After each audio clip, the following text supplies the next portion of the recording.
আসসালামু আলাইকুম ওয়া রাহমাতুল্লাহি তাআলা ওয়া বারাকাত। আজকে একটি গুরুত্বপূর্ণ মাসআলা নিয়ে আপনাদের সম্মুখে উপস্থিত হয়েছি। বর্তমান সময়ে কিছু ইমাম রয়েছে, তারা অনলাইন গেমের মধ্যে ব্যস্ত থাকে। তো এইরকম ইমামের পিছে নামাজ হবে কিনা? লুডো, দাবা, carrom, PUBG, free fire, candy crush, COC, এই সমস্ত গেমের মধ্যে তারা এত ব্যস্ত হয়ে পড়েছে যে বলার শেষ নেই। আপনাকে বলি যে এই সমস্ত গেমস, এই সমস্ত খেলা শরীয়তের বিধানে যাবে কিনা, এবং এইরকম গেমসে কোনো ইমাম যদি অভ্যস্ত থাকে সেই ইমামের পিছে নামাজ হবে কিনা?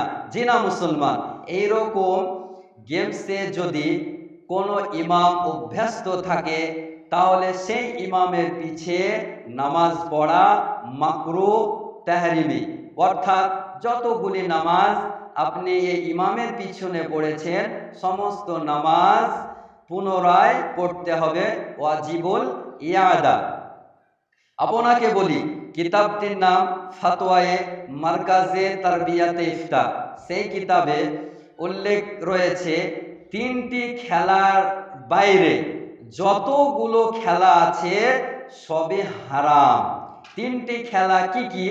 এক নাম্বার হলো তীরন্দাজি, দুই নাম্বার ঘোড়া দৌড়, তিন নাম্বার স্ত্রীর সঙ্গে খেলাধুলা করা, স্ত্রীর সঙ্গে আনন্দ করা।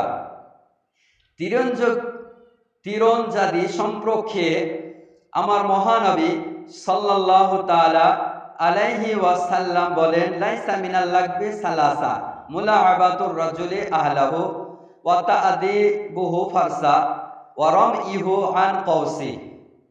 নবী সাল্লাল্লাহু তাআলা আলাইহি ওয়াসাল্লাম বলেন, তিনটি খেলা শরীয়তের বিধানে জায়েজ।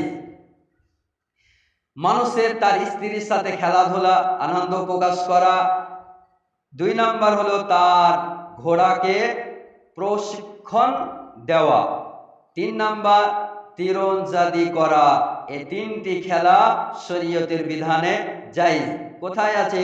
সুনানে নাসাই হাদিস নাম্বার 8889, সুনানে তিরমিজি হাদিস নাম্বার 1637, সহিহ ইবনে হিব্বান 4937 নাম্বার হাদিসে উল্লেখ রয়েছে। তীরন্দাজি জিহাদের প্রস্তুতির জন্য এটা খেলা জায়েজ। ঘোড়া দৌড় যুদ্ধ ভ্রমণের প্রস্তুতির জন্য জায়েজ। স্ত্রীর সাথে খেলাধুলা এই কারণে জায়েজ যে দাম্পত্য জীবন সুন্দর রাখা, পাপ থেকে বেঁচে থাকা, এই কারণে এই তিনটি খেলা শরীয়তের বিধানে জায়েজ। রব্বুল আলামিন বলেন, উইদ্দু লাহুম মাসতাতা'তুম মিন কুওয়াতিন ওয়া মির রিবাতিল খাইল, এবং তাদের মোকাবেলায় তোমরা যতটুকু সামর্থ্য রাখো, শক্তি ও ঘোড়ার সওয়ারি প্রস্তুতি রাখো। সূরা আনফালের মধ্যে রব্বুল আলামিন বলেন। দৌড় সম্পর্কে আমার মহানবী সাল্লাল্লাহু তাআলা আলাইহি ওয়াসাল্লাম ইরশাদ করেন, নবী সাল্লাল্লাহু আলাইহি সাল্লাম তার স্ত্রী আয়েশা রাদিয়াল্লাহু তাআলা আনহার সাথে দৌড় প্রতিযোগিতা করেছিলেন। হাদিস সুনানে আহমদ 266162, আবু দাউদ শরীফ হাদিস নাম্বার 2578। এবং আরো হাদিস বর্ণনা হয়েছে যে নবী পাক সাল্লাল্লাহু তাআলা আলাইহি ওয়াসাল্লাম বলেন, যে ব্যক্তি তীরন্দাজি শিখলো তারপর তা ছেড়ে দিল সে আমাদের মধ্যে নয়। মুসলিম শরীফ হাদিস নাম্বার 1919। নবী পাক সাল্লাল্লাহু তাআলা আলাইহি ওয়াসাল্লাম বলেন, তোমরা তোমাদের সন্তানকে সাঁতার, তীরন্দাজি এবং ঘোড় সওয়ারি শিক্ষা দাও। মুসান্নাফ ইবনে আবি শাইবা 5 খণ্ড 316 পৃষ্ঠার মধ্যে লিখেছে। এখন বর্তমান সময়ে ক্রিকেট, ফুটবল, ভলি, ব্যাডমিন্টন এই সমস্ত খেলা যাবে কিনা?